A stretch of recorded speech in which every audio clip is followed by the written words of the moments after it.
very warm welcome to this evening's Iftar event here at the Grand Hotel in Brighton, organised by the Dialogue Society.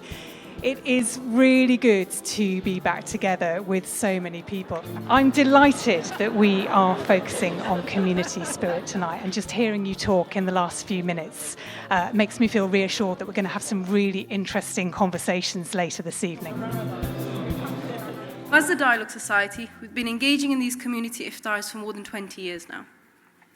But of course, for the past 2 years, they haven't been taking place. But that doesn't mean that our community bonds have frayed. We have actually become kinder. As a Muslim, I am reminded in my holy book, the Quran, that diversity was intended in creation, so us Muslims would strive with our neighbours for the betterment of society as a whole. Ramadan, for us, evolves from being a lunar month itself to a virtue. The more Ramadanified we are as Muslims, the more solidarity we will have with our communities. I think most individuals are very generous-spirited and hopeful for the future and want to live in peace and harmony with their neighbours. If that message is carried away from this evening as far and as wide as possible, then we've really achieved something. I'm constantly meeting groups and individuals, organisations, all of whom are doing extraordinary work within their communities. So I suppose the community spirit is out there and it's alive and well, and I'm lucky to witness that every day. So the two things that destroy communities is, well, the one thing is violence. But violence is not just about physical violence or criminal violence. It is also about injustice and economic violence. You deal with that and you can bring communities back together. And the only way of rebuilding, rekindling, is this kind of stuff, where you get them around the table, you break bread with each other, and however much you might find your preconceptions are negative about someone, after you've had a dinner with them, usually, at least you have a bit of a better vision into their humanity.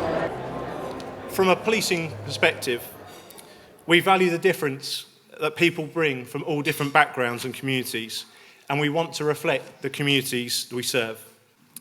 The founder of modern policing, Sir Robert Peel, said, "The police are the public and the public are the police." We can't do it alone.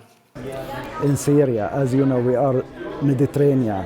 So the Phoenix came from the side of our country, Syria.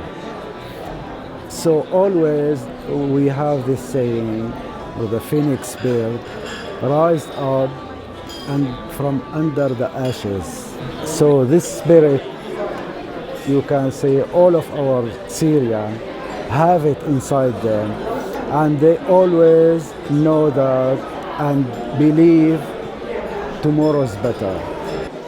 We are having a really great discussion here.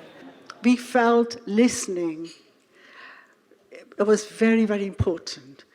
Empathy, understanding what people feel, but also we need every single person who believes in it to go ahead and to actually transfer those feelings into actions. And actually it starts at a very, very young age. And the suggestion was to develop a program for a model United Nations at schools. And I think that's the message. Maybe it's for the head teachers in the room as well.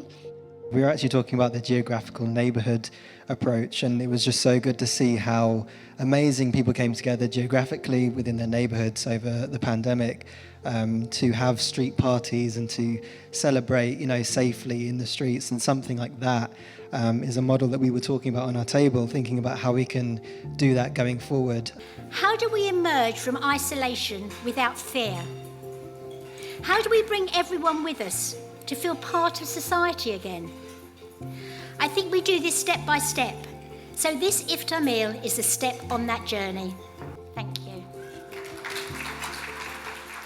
Now, I believe it's the moment you've all been waiting for. Get your phones out if you want to join in. It's a quick fire quiz about our community, this quiz. This is about the faiths, the different cultures that we share. Here we go. Question 1. What does the word synagogue mean? Holy place, gathering, helping or praying? Gathering. A number of years ago we would have described Brighton and Hove as rebellious and as a place where rebellion fits and as somewhere where you can be a rebel. I think maybe these days, and especially as we're still recovering from the pandemic, I would see it more as a multiplicity, as more of a many different voices all being heard at once. Final question. But fundamentally, the fact that there are so many different voices is, in a way, what makes Brighton and Hove so special. Number one is, congratulations Liz, top scorer. There was a real community spirit, students. There was a real community spirit. It reflects in this room, with all the diversity, we all have something in common and we all feel as though we belong. Join me in prayer for a world where peace is utterly irresistible, where killing machines are an abomination, where you and I hear the sound of the wind and the birdsong and the buzzing of bees and the lavender, and we know in our hearts that our prayers have finally been answered. Thank you.